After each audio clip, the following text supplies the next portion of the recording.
Dia, a graça e a paz do Senhor Jesus. Hoje veremos o capítulo de número 2 do livro de Atos dos Apóstolos. Ele tem 47 versículos. Abra aí a sua Bíblia no capítulo de número 2 e faça uma leitura prévia antes de nos ouvir. Veremos hoje a descida do Espírito Santo. Como já dissemos, Atos foi escrito para orientar a igreja em sua missão permanente, por meio do relato de como o Espírito Santo capacitou os apóstolos para propagar o testemunho de Cristo ao mundo. Estamos no capítulo 2 da parte 1. Eu sou o pastor Daniel Deusdete, da Igreja Os Semeadores. Inscreva-se no nosso canal, clica aí no sininho para você nos acompanhar diariamente um capítulo novo da Bíblia com uma novidade. Então, todos os dias nós estamos aqui com regularidade há mais de 3 anos.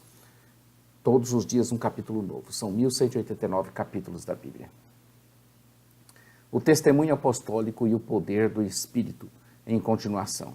Estamos vendo, como já falamos, o testemunho apostólico e o poder do Espírito.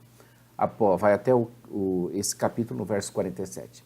Após uma breve introdução, Lucas passa a registrar imediatamente o fundamento de toda a sua narrativa. O poder do Espírito Santo para capacitar os apóstolos a testemunharem de Cristo em Jerusalém, como em toda a Judeia e Samaria e até os confins da terra. Atos 1:8. Este relato foi dividido em 3 sessões. Aguardando a vinda do Espírito Santo, já vimos no capítulo 1, o derramamento do Espírito Santo, veremos hoje, e o surgimento da igreja, versos 42 ao 47. Chegou aqui, nesse capítulo, o Pentecoste, 10 dias após a ascensão de Jesus e 50 dias após a sua ressurreição. Acontecera como previra Jesus Cristo e lhes anunciara aos seus que aguardassem esse dia. O que veio do céu nesse momento?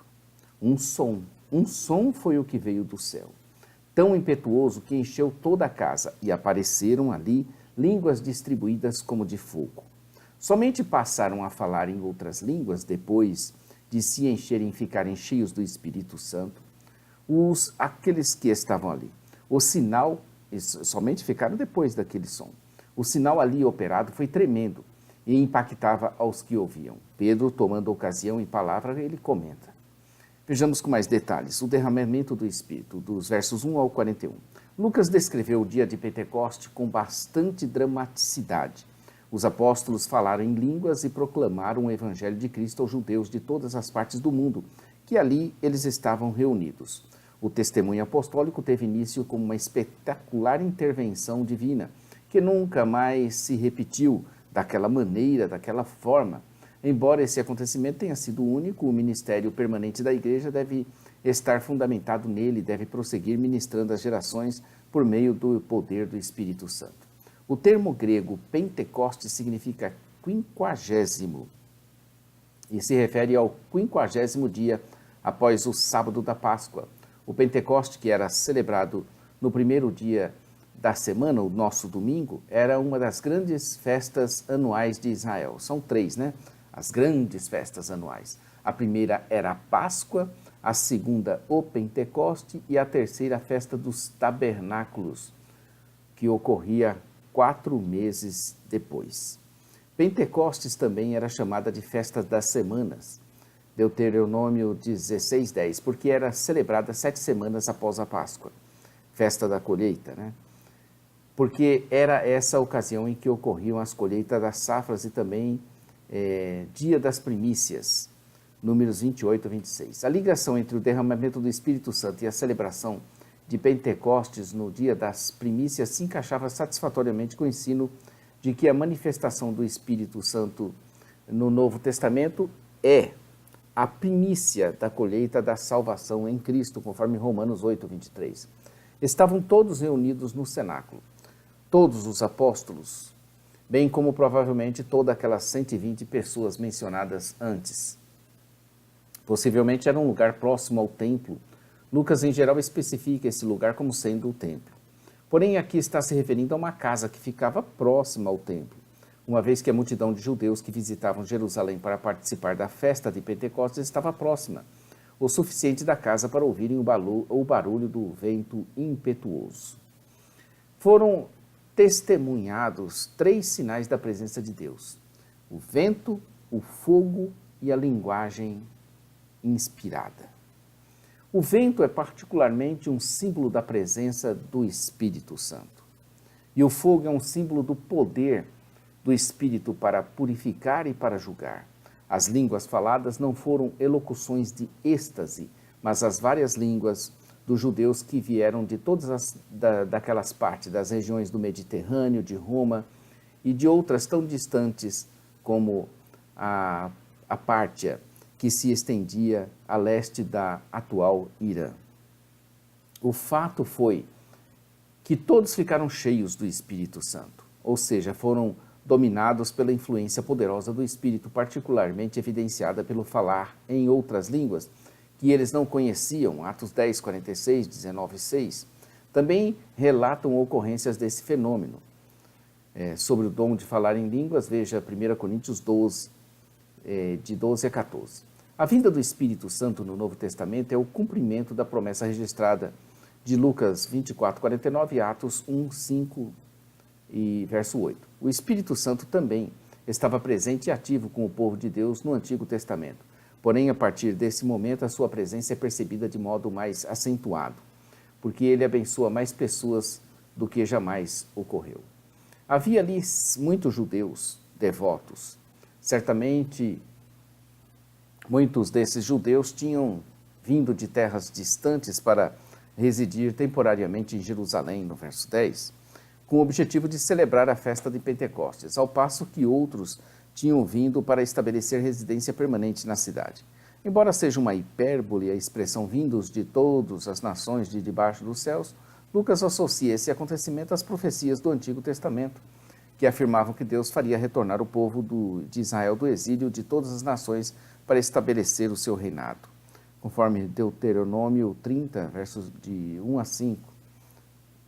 Nesse Pentecostes, muitos judeus creram e se tornaram o núcleo do povo de Deus no Novo Testamento. De fato, o Pentecostes inaugurou o fim do exílio de Israel. O exílio será definitivamente encerrado quando Cristo retornar, o que nós estamos aguardando. No verso 6 é dito que cada um os ouvia falar em sua própria língua as grandezas de Deus. O Espírito Santo estava distribuindo o seu dom sobre os discípulos e não sobre a multidão. A multidão ficou maravilhada ante o fato de que aqueles galileus com aquele sotaque característico a falar aramaico, eles estavam ali falando aramaico e grego, soubessem falar em outras tantas línguas estrangeiras, aquele sotaque característico do aramaico e do grego. Dos versos 8 ao 11, temos uma lista de pessoas que incluía 15 nações, começando com o grupo do Oriente, onde começa e localiza o Irã e o Iraque, partos, medos, elamitas e os naturais da Mesopotâmia, para onde os judeus que haviam sido levados cativos para a Síria e a Babilônia. A lista prossegue, se deslocando para o ocidente da Judéia, para o norte da Ásia Menor, Capadócia, Ponto e Ásia da Frígia, da Panfilha, e depois para o norte da África, Egito e das regiões da Líbia, nas imediações de Cirene. E então se dirige para Roma. Por fim, a lista incluía 2 regiões muito distantes uma da outra, a Arábia e a ilha de Creta, possivelmente uma referência aos judeus nabateus. Essa última a Creta, localizada ao sudeste de Jerusalém. Embora outras áreas da diáspora pudessem ser nomeadas, Lucas listou um número suficiente de nações representativas de todas as direções a partir de Jerusalém e de Judéia, essa última central mencionada em 5º lugar na lista, fazendo alusão a uma grande concentração de judeus que tinham vindo do Oriente e o restante do Norte, do Sul e do Oeste. Todos estavam atônitos e perplexos e interpelavam uns aos outros. O texto grego traz, todos perguntaram, o que indica que toda a multidão ficou maravilhada, incluindo aqueles que zombaram dos discípulos, acusando-os de que estavam bêbados. Verso 13. Realmente algo sobrenatural estava acontecendo ali, que deixou todos estupefatos. Pedro se aproveita então daquele momento e se levanta com os 11 e em alta voz se dirige à multidão E diz que aqueles homens não estavam bêbados, embriagados, como eles supunham. A forma masculina da palavra estes homens não estão bêbados, não está necessariamente restrita aos 12 apóstolos, podendo incluir ali os 120. Então, eles não estão bêbados. Era aquela terceira hora do dia, os judeus iniciavam a contagem das horas a partir das 6 horas da manhã. Logo, a terceira hora correspondia às 9 horas da manhã. Era costume jejuar nos dias festivos até pelo menos a quarta hora do dia. Assim, a alegação da bebedice não tinha fundamento, era o que ele estava dizendo. Pedro então revela a verdadeira razão daquele evento e fala sobre o que o profeta Joel tinha falado. Os versos 17 ao 21 é uma citação de Joel 2, 28 a 32, do texto grego do Antigo Testamento, a Septuaginta, Joel 3, de 1 a 5. Joel falou com autoridade, como um profeta de Deus, e Pedro afirmou que a mensagem de Joel era a palavra de Deus. As palavras nos últimos dias é a maneira que Pedro usou para unir os textos grego e hebraico de Joel 2, 28. Pedro interpretou o termo depois como se referindo aos dias da nova aliança, em contraste com aqueles da antiga aliança. Ele continua a falar em o nome de Jesus, o Nazareno. Esse título é usado por Lucas também em outras passagens, o Nazareno. No sermão que vem a seguir, Pedro enfatiza os fatos mais importantes sobre Jesus: a sua morte e ressurreição corporal, a sua exaltação e a sua coroação, e a vitória que ocorrerá quando ele retornar. Jesus foi o varão aprovado por Deus com milagres, prodígios e sinais. Embora o fato de Jesus ter vindo de Nazaré e fosse uma pedra de tropeço, Deus demonstrou plenamente, por meio de milagres, que Jesus é o Messias. Além das demonstrações do derramamento do Espírito sobre toda a carne, haveriam maravilhas nos céus, sinais na terra, sangue, fogo e nuvens de fumaça, com o sol se tornando em trevas e a lua em sangue. Isso antes da vinda do grande e glorioso dia do Senhor. A palavra boa é que todos os que derem crédito a Deus e o invocarem serão salvos. Verso 21. Que tal hoje mesmo você invocar o nome de Jesus Cristo e ser salvo? Nós estaremos vendo em breve, depois desse livro, Romanos, que vai falar isso profundamente no capítulo de número 10. Jesus foi entregue para os homens pelo determinado desígnio e presciência de Deus. Embora exercendo vontade própria ao matar Jesus, as ações desses homens ímpios, tanto judeus como gentios, estão de acordo com o propósito determinado por Deus e ocorreram segundo o seu domínio providencial e permanente, como todas as coisas acontecem mesmo. Deus é 100% soberano em todos os seus atos e o homem 100% responsável por todos eles também. Deus não nos move como se fossem marionetes. Nós nos movemos com vontade própria. Embora Deus tivesse soberanamente determinado a morte do seu filho, ele considera como responsável pelos seus atos as pessoas que executaram o crime de crucificar Jesus. Não são inocentes, não. Ninguém aqui é inocente. Nem eu sou inocente, ninguém é. E também não existe o tadinho, pois sobre todos está a graça de Deus. O tadinho é aquele, coitadinho dele, tadinho. Não, isso não existe, não. Sobre todos, mesmo os mais infortunados, sobre todos existe a graça de Deus. Ela é abundante sobre todos, rico para com todos os que o invocam em espírito e em verdade. Então, Deus não faz acepção de pessoas. Pelo contrário, em todos os lugares são aceitáveis a Ele todos os que o invocam, todos os que praticam a justiça, todos os que seguem os seus mandamentos e todos os que ouvem e obedecem à sua voz. Deus ordena os meios e os fins dos acontecimentos humanos sem violar a responsabilidade e a liberdade humana. Os judeus não podiam se isentar da responsabilidade ao culparem os romanos pela morte de Jesus, pois foram eles que pediram essa execução aos romanos. Pedro ensinou que os judeus seriam considerados responsáveis por isso. Lucas enfatiza novamente que Jesus foi morto pela crucificação romana. Embora Jesus tenha morrido de fato, o seu corpo não sofreu decomposição biológica, como demonstra a citação de Pedro de Salmo 16, de 8 a 11. No Salmo 16, Davi escreveu em parte sobre a sua própria experiência e sofrimento, Porém, nos versos citados aqui, ele estava, em última análise, se referindo ao Senhor, verso 25. Jesus, o Santo de Deus, cujo corpo não viu corrupção, verso 27. Ele, de fato, foi exaltado, pois à destra de Deus. O plano de Deus foi além da ressurreição de seu Filho.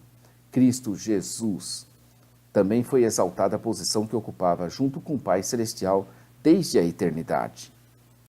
Foi ele quem também recebeu do Pai a promessa do Espírito, o qual derramou sobre todos os discípulos. Aqui está implícita a doutrina da Trindade.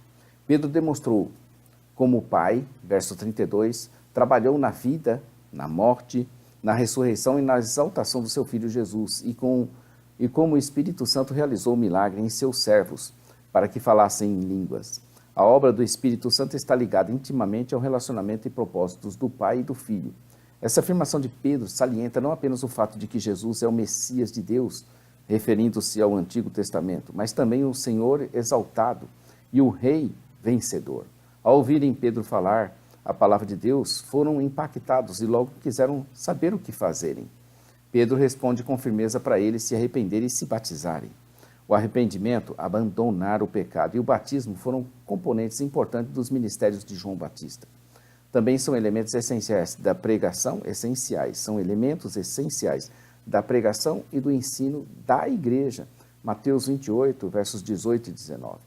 Ao se referir ao nome de Jesus Cristo no batismo, Pedro provavelmente estava fazendo o sumário de Mateus 28, 18 e 19, batizando-os em nome do Pai e do Filho e do Espírito Santo. Somente Jesus é mencionado aqui, uma vez que o sermão de Pedro falava sobre Jesus e falava sobre seu ministério. O batismo seria para a remissão dos pecados. O batismo é sinal e selo da purificação espiritual que o Espírito realiza por meio do perdão dos pecados. O dom do Espírito Santo ao vir habitar com a pessoa, assim como o dom do perdão e a capacitação por um ministério. Observe que até mesmo no contexto do milagre de Pentecostes, Pedro não fala de receber o dom de línguas como algo necessário ou universal. O dom do perdão da habitação do Espírito Santo com a pessoa devem ser percebidos como essenciais para que haja a produção do fruto do Espírito na vida dos cristãos e para o exercício dos dons que o Espírito decide conceder em épocas diversas e a cristãos também diversos. 1 Coríntios 12, versos de 4 a 11. Pedro proclamou que a mensagem de salvação para o perdão de pecados por meio do Messias de Deus é prometida aos judeus que ouvem a mensagem, aos seus filhos e a todos os que estão distantes, isto é, também aos gentios, Efésios 2, de 11 a 13. Aqui novamente está a mensagem de Atos, o Evangelho é para judeus e gentios, para quantos o Senhor, nosso Deus, chamar. Judeus, gentios e para todos aqueles que o Senhor resolver chamar. A salvação é fundamentada na eleição e no chamado de Deus.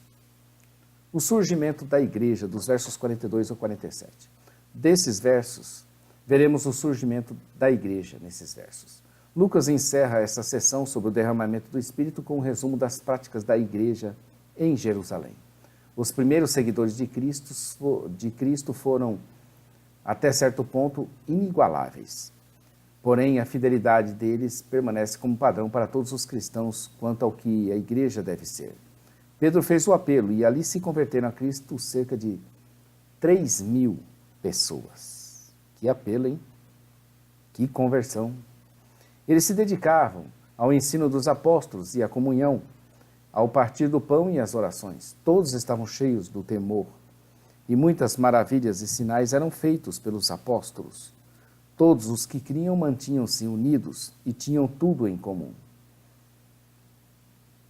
Eles perseveravam na doutrina dos apóstolos e na comunhão, no partir do pão e nas orações.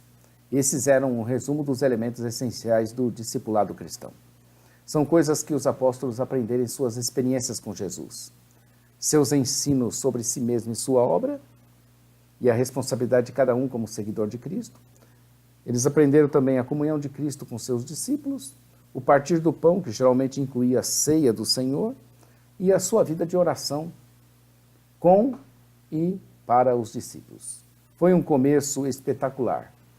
E todos os que creram estavam juntos. Isso demonstrava a união do Espírito que Paulo pregava. Até vendiam as suas propriedades. Unidos ao Espírito, os cristãos estavam alertas às necessidades físicas uns dos outros e voluntariamente contribuíam assim para satisfazer uns aos outros. As reuniões eram diárias e nelas haviam o partir do pão, de casa em casa. Eram as refeições diárias que eram compartilhadas nos lares. E por conta disso acrescentava o Senhor, verso 47, todos os dias os que iam sendo salvos. A igreja pertence ao Senhor e Ele é o único e soberano construtor da sua igreja. Atos 2:1 começa: ao cumprir-se o dia de Pentecostes, estavam todos reunidos no mesmo lugar. Esse é o primeiro verso do capítulo de número 2, que tem 47 versículos. E o versículo de 47 diz: louvando a Deus e contando com a simpatia de todo o povo. Enquanto isso, acrescentava o Senhor, dia a dia, os que iam sendo salvos. A igreja odierna perdeu bastante da sua origem, a nossa igreja atual. Hoje, cada um de nós abre uma igreja, coloca nela as suas leis e prega o evangelho sem se importarem com o corpo de Cristo unido. Deus abençoe sua vida, seu ministério, sua igreja, que tudo seja feito para a glória de Deus. Pensa aí no povo de Deus ao abrir a igreja. Abra as portas aí, recepciona todos, deixe isso aberto. Não fecha não, transforma isso em clube não. Deus te abençoe. Inscreva-se no nosso canal, clica aí no sininho para você acompanhar e dê um like aí. Isso vai ajudar no nosso canal. Assistiu, começou a assistir, já dá um like, senão você esquece. E Deus abençoe, né? A gente está contente de estar sendo útil aí para muita gente que está estudando seriamente a Bíblia. Estamos também aprendendo. Ninguém aqui é mestre de nada. Todos nós estamos em aprendizado contínuo e nos aproveitamos de grandes estudiosos que nos entregaram e estão nos entregando valores cada vez maior. A parte escrita aí está no jamaisdesista.com.br, nossa loja virtual, semeadores.com.br, nosso programa de rádio, radio.semeadores.com. Todos os dias nós estamos lá. Então fique com Deus, um bom dia. Maranata, ora, ora, vem Senhor Jesus. Deus te abençoe, querido. Fiquem com Deus.